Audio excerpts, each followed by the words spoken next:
Satu berita yang nak tersebar yang buat rakyat marah dan resah pada hari ini, bila dikatakan kita ni dah tak boleh nak guna kad pengenalan ahli keluarga kita untuk isi budi 95 tu. Itulah berita yang nak tersebar. Rakyat pun respon dengan keadaan yang sangat marah lah. Dan rakyat persoal, sejak bila ni tak boleh nak pakai kad pengenalan orang lain apa semua.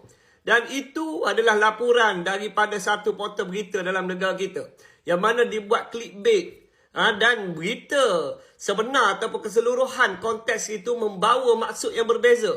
Dan di dalam laporan berita itu jelas, pihak JPN kata ada satu kes yang berlaku di Kelantan. Seorang individu warga negara Malaysia lelaki pergi ke stesen minyak, dibawa 4 keping kad pengenalan, yang mana diisi minyak lebih daripada 100 liter dalam satu masa. Itu cerita dia, bukan larangan untuk mana-mana warga negara menggunakan IC ahli keluarga dia. Dan seperkara yang kita kena faham kat sini, yang mana memang satu kesalahan pegang kad pengenalan orang lain ataupun kita bagi kad pengenalan kita kepada orang lain. Dan peraturan itu dah ada sekian lama dah. Bukan diubah dalam kerajaan hari ni. Tak payah cerita kad pengenalan lah. Salinan kad pengenalan kita pun, kalau kita nak serah dekat siapa-siapa, kita kena buat palang tau. Dan dekat situ kita kena tulis tujuan kenapa kita buat salinan itu.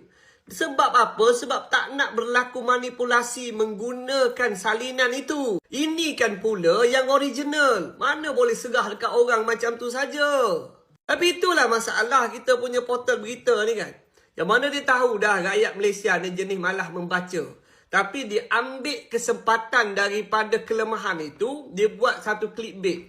Yang mana boleh buat rakyat ni jadi marah dekat kerajaan. Tak pasal-pasal pihak JPN ni kena keluarkan lagi satu kenyataan berasingan untuk jelaskan semula benda ni. Kau best lah kan, kau boleh dapat banyak view kan posting yang kau buat tu. Tapi apa keuntungannya untuk rakyat? Apa keuntungannya kau buat rakyat ni jadi panik? Jadi apa yang kita kena faham kat sini, tak ada masalah dan kesalahan langsung untuk nak guna IC ahli keluarga kita nak isi minyak dengan harga subsidi tu.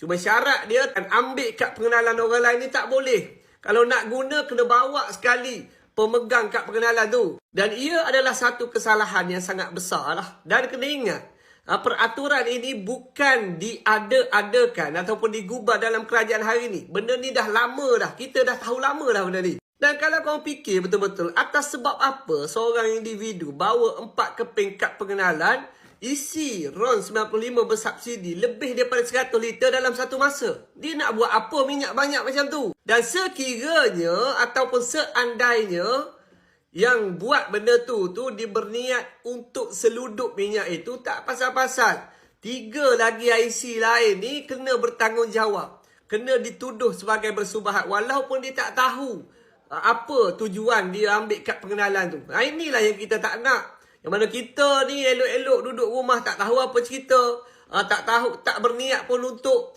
salah gunakan subsidi yang diberikan oleh kerajaan. Tak pasal-pasal kita pula kena kerana kita senang-senang bagi kad pengenalan kita pada orang lain. Assalamualaikum. Ciao.